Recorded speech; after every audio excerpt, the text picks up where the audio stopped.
Next panel is Rob Lederer, American Sustainable Business Council, Ellen Webb, Program Associate, Center for Environmental Health, and Kathleen Curtis, Executive Director, Clean and Healthy New York.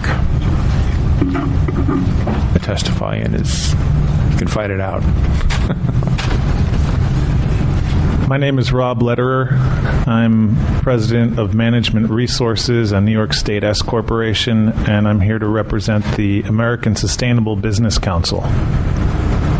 I'm Kathy Curtis, and I'm the executive director of Clean and Healthy New York and the co-coordinator of the Just Green Partnership.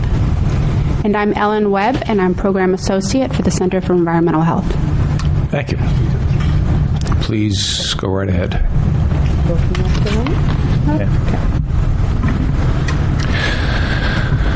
Chairman Sweeney, Chairman Gottfried, Assemblyman Kavanaugh, and other members, thank you for holding this hearing and inviting me to speak. As I said, I represent the ASBC, the American Sustainable Business Council. The council is a growing network of businesses and organizations that contain business members who are committed to advancing a new framework and policies that support a vibrant and sustainable economy. Our council brings together the business perspective, experience, political will, and strength to stimulate our economy, benefit our communities, and preserve our environment, which we see as intricately linked. Today, the organizations that have joined the American Sustainable Business Council represent over 150,000 businesses. I'd like to speak to you in particular today about why keeping toxic chemicals out of everyday products, household products, particularly those made for infants and children, makes good business sense.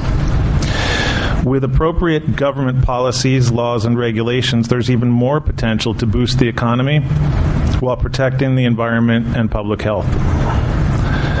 Too often, there are voices taking positions that they say are good for business when their positions are at the expense of what's good for people's health and what's good for the natural environment. We believe that that's a false choice. Our 150,000 businesses and growing are making choices that are good for people and good for the environment because it's good for business. Let me tell you one example. Barry Chick is the founder and CEO of Naturepedic, a mattress manufacturer, and he says, quote, making products with chemical-laden, highly flammable ingredients and then adding even more chemicals in the form of flame retardants only provides a false sense of security. These flame retardants are less, not more safe. They provide almost meaningless protection and instead only add to the toxic chemical burden. In describing his business, Barry says, quote, Naturepedic creates its products with safer, less flammable components to begin with. For example, organic cotton is nowhere near as flammable as other common filling and cushioning materials.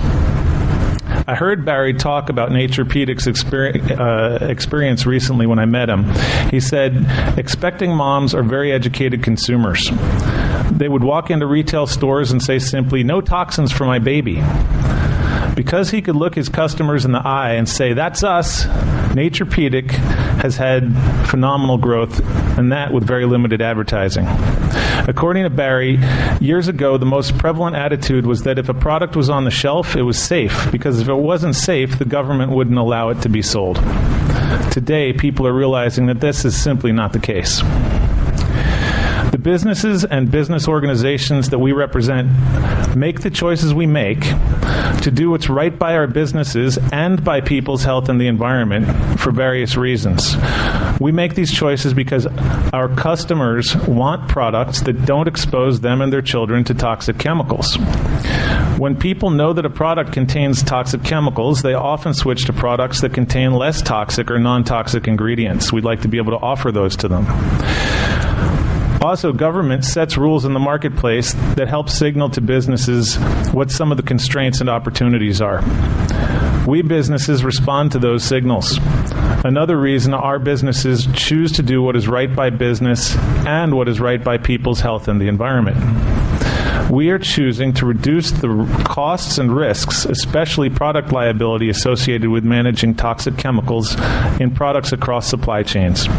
We are also choosing to make, buy, and sell healthier, greener products. Another reason that we make the choices we make are because many of our businesses are Main Street businesses. We see our customers face to face. Our business owners and entrepreneurs want to look their customers in the eye when they say, "Thank you for purchasing this crib for your newborn," and know that they aren't also selling them risky chemicals, residues, emissions, and materials. We are choosing to go beyond compliance, to do what is right by our businesses and what is right by people's health and the environment. We want to do right by our employees and not expose them to toxins in the workplace that might not otherwise come to light under OSHA's HAZCOM rules, because the chemicals are part of a finished product. We also want to lower expenses from chemically induced employee illness and enhance productivity from improved employee health. We are choosing what's right by our businesses and what is right for our employees' health. Also, we realize we are part of a complex, interdependent society, economy, and world. Our businesses know that everyone, including them, bears a portion of the cost of externalities, costs not borne by those who generate them, like poor health, like sick building syndrome, and environmental contamination, like externalities arising from global climate change. We all bear those costs. We want to reduce the drivers of those costs, economy-wide, so that the costs go down. We're doing our part to reduce many of those drivers by how we do business. We're choosing to go beyond compliance, to do what is right by our businesses and what is right by people's health and the environment. We want to see those negative externalities internalized so that all businesses are factoring in the full cost of production and distribution. Our businesses that are making the choice to do what is right for them and right by human health and the environment are competing with businesses that are making choices that are in their narrow self-interest and too little, if at all, factor health and environmental effects into their business decisions. Business is innovative and creative. When we have good information and clear signals, we create and innovate products and product formulations that reflect the constraints and opportunities that the market and its rules present to us. We believe there is an important role for government to do more to provide clear signals and ensure that we businesses and our customers have good information. We'd like your help with the following. Create a level playing field for our businesses that choose to manufacture, distribute, and sell products that are free from unnecessary flame retarding and other toxic chemicals. We don't want to sell these toxic chemicals to children through products bought by their parents. We want rules that keep them from being put in products in the first place. This will help our businesses compete on level ground with those businesses that are not choosing to factor human health and the environment as much as we do in our business decisions.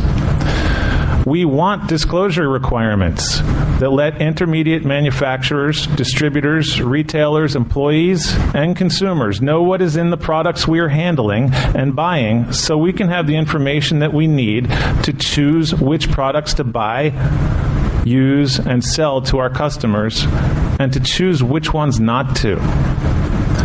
We want to see improved transparency and communication throughout our supply chains.